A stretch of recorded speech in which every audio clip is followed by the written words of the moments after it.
Bueno, llegó el momento de seguir un poco más, un nuevo video.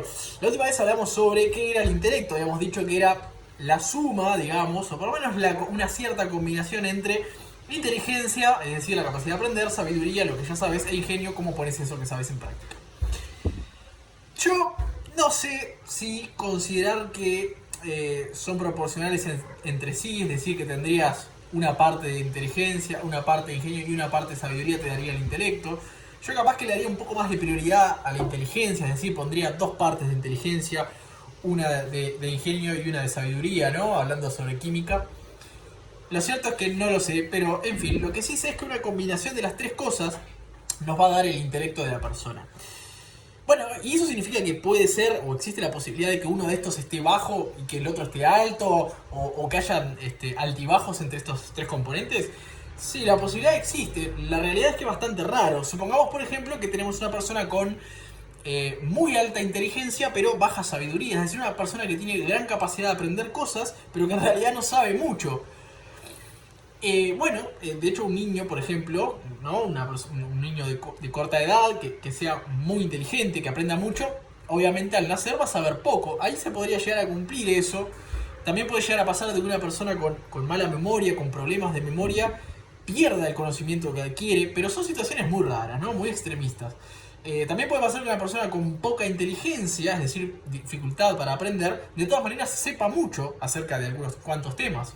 Pero en fin, lo cierto es que la realidad demuestra que son proporcionales, se mantienen más o menos juntas estas tres cosas. Y por eso es básicamente que podemos decir o podemos tomarnos el lujo de medir el intelecto como globalizando estas tres cosas y listo, ya está. Hablando de intelecto estamos hablando de las tres cosas y se termina el problema. Es por eso básicamente que podemos tener una sola métrica para todo este conjunto de conceptos que están muy relacionados entre sí y hablamos sobre IQ, es decir, coeficiente intelectual, justamente que mide el intelecto, y con eso más o menos globalizamos todo.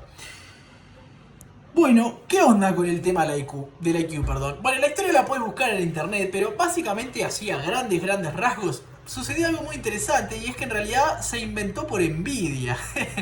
¿Qué pasó? El hermano de Darwin estaba envidioso porque justamente su hermano Darwin estaba siendo bastante famoso con su teoría de la evolución. Entonces este hermano estaba bastante envidioso y quería demostrar de que en realidad el intelecto no era algo que la persona desarrollara, sino simplemente una cuestión de suerte y verdad. Es decir, nacés con cierto intelecto y bueno, entonces es básicamente como nacer con plata o no. Es una cuestión de suerte y no tu propio logro. Eso es lo que quería demostrar el hermano. Entonces trató de inventar, de crear una manera de medir el intelecto de una persona. Al principio claramente esta manera que esta persona inventó no era muy exacta, se fijaban los reflejos, se fijaban un montón de cosas y con el paso del tiempo otros investigadores fueron tomando las ideas y puliéndolas, llegando hasta lo que es hoy en día. Es decir, con esto podríamos llegar a decir de que el IQ, es decir, la manera en la que medimos el intelecto de una persona, se va puliendo y cada vez es mejor con el paso del tiempo. Eso significa que cada vez es más confiable, pero que tampoco es algo que pudiéramos decir, listo, esto es así y ya está. Es decir, una persona con IQ de 34 es mejor que una de IQ 33. No llega a ese punto porque en realidad no es una medida exacta. Lo que sí podríamos llegar a sacar como conclusiones, que de hecho se hace, es que, bueno, si anda en el rango de tanto y tanto, entonces podemos sacar ciertas conclusiones. Y bueno, de hecho existe un cierto rango de IQ que nos da cierta información. Básicamente hay como promedios, ¿no? Porcentajes de que vas a caer al nacer en cierto rango y así sucesivamente. Tenemos que los mayores, los que tienen más de 130, bueno, son un intelecto muy superior y es bastante raro encontrar personas así. Luego tenemos entre 120 y 109 que es superior. El promedio de la población que anda entre 110 y 119, perdón, esos andan levemente por encima del promedio. Luego tenemos promedio que es entre 90 y 109. Y bueno, por debajo del 90 sería ya bastante bajo intelecto y eso conlleva problemas. Al punto, por ejemplo, de que si andás entre 55 y 70, entonces se dice que estás sufriendo, históricamente se decía que tenías un retardo leve. Esos términos se dejaron de utilizar por un tema de peyorativo sobre todo, pero objetivamente la persona realmente tiene dificultades para Para todo, para razonar, para pensar, para aprender, para gestionar ese conocimiento, etc. Justamente las definiciones de los componentes del intelecto. Por debajo de 55 es un retardo mediano, y si tenés menos de, creo que 30 o 40 por ahí, es un retardo avanzado.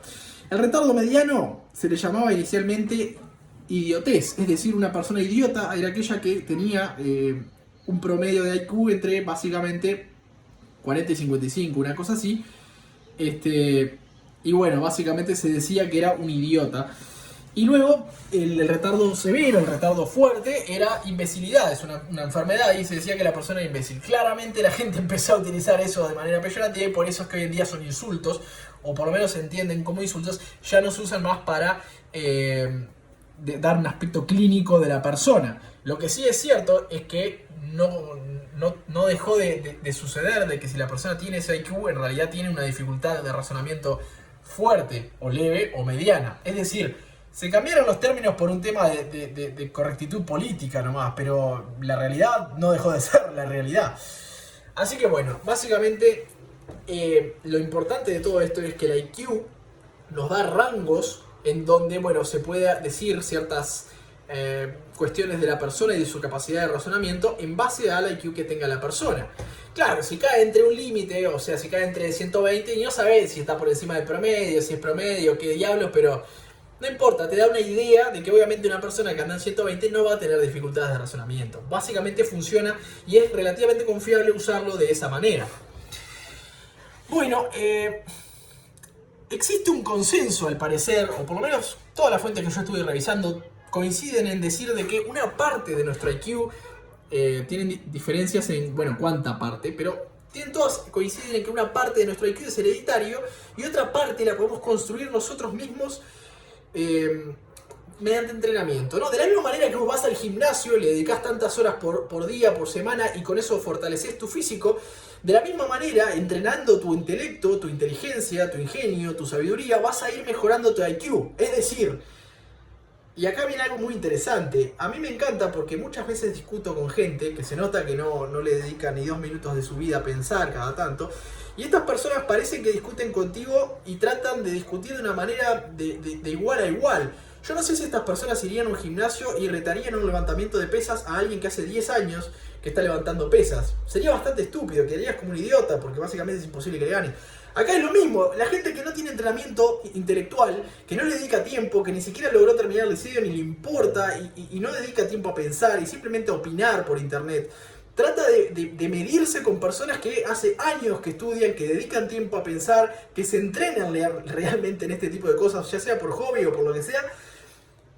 Y eso no parece, o por lo menos no parecen darse cuenta de que quedan como unos imbéciles, ¿no? Utilizando el término peyorativo. Eso es un punto interesante sobre el que yo profundizaría más, y es al menos una de las utilidades que le podemos dar al IQ. Pero vamos a hablar sobre eso más adelante. Para más o menos redondear este tema del IQ y para qué sirve y para no, sobre todo este tema de poder entrenarlo, es básicamente que una persona puede nacer con un IQ alto, elevado, y que mediante ciertas inhibiciones, especialmente sobre protección paternal, la persona podría llegar a reducir su IQ.